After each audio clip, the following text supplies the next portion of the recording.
Zedekiah was 21 years old when he became king, and he reigned in Jerusalem 11 years. His mother's name was Hamutal, daughter of Jeremiah. She was from Libnah. He did evil in the eyes of the Lord, just as Jehoiakim had done. It was because of the Lord's anger that all this happened to Jerusalem and Judah. And, in the end, he thrust them from his presence. Now Zedekiah rebelled against the king of Babylon. So in the 9th year of Zedekiah's reign, on the 10th day of the 10th month, Nebuchadnezzar, king of Babylon, marched against Jerusalem with his whole army. They encamped outside the city and built siege works all around it. The city was kept under siege until the 11th year of King Zedekiah. By the 9th day of the 4th month, the famine in the city had become so severe that there was no food for the people to eat. Then the city wall was broken through, and the whole army fled. They left the city at night through the gate between the two walls near the king's garden, though the Babylonians were surrounding the city. They fled toward the Arabah. But the Babylonian army pursued King Zedekiah and overtook him in the plains of Jericho. All his soldiers were separated from him and scattered, and he was captured. He was taken to the king of Babylon at Riblah in the land of Haman, where he pronounced sentence on him. There at Riblah, the king of Babylon killed the sons of Zedekiah before his eyes. He also killed all the officials of Judah.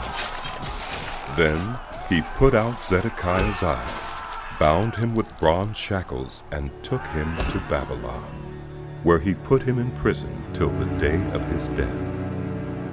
On the 10th day of the 5th month, in the 19th year of Nebuchadnezzar, king of Babylon, Nebuzaradan, commander of the imperial guard who served the king of Babylon, came to Jerusalem.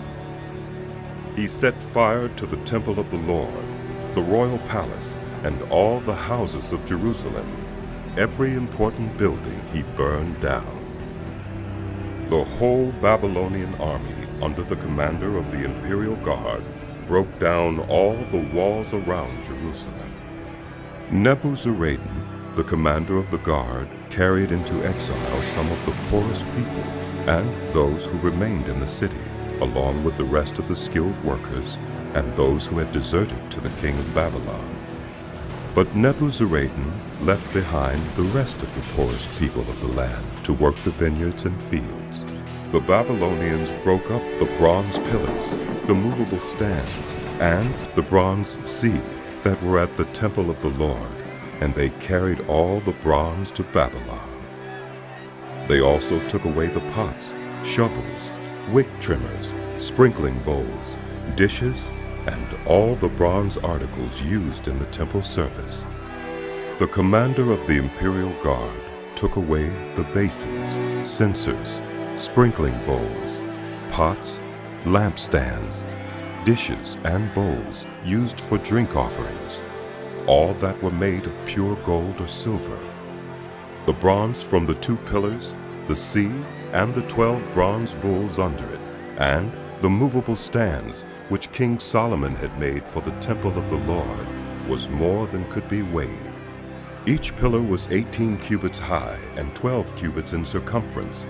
Each was 4 fingers thick and hollow. The bronze capital on top of one pillar was 5 cubits high and was decorated with a network of pomegranates of bronze all around. The other pillar, with its pomegranates, was similar.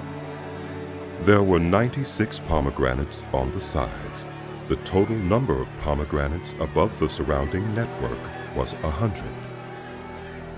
The commander of the guard took as prisoners Seraiah, the chief priest, Zephaniah, the priest next in rank, and the 3 doorkeepers.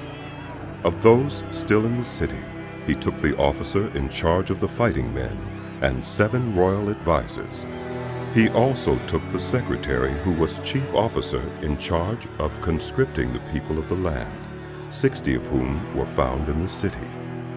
Nebuzaradan, the commander, took them all and brought them to the king of Babylon at Riblah. There at Riblah, in the land of Hamath, the king had them executed.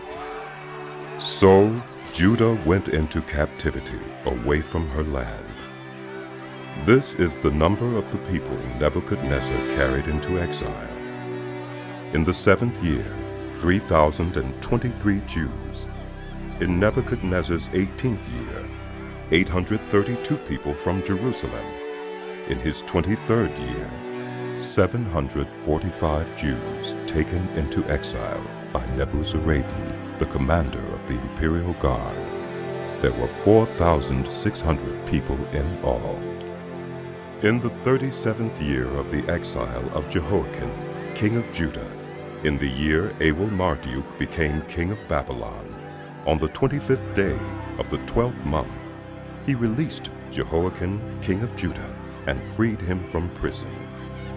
He spoke kindly to him and gave him a seat of honor higher than those of the other kings who were with him in Babylon.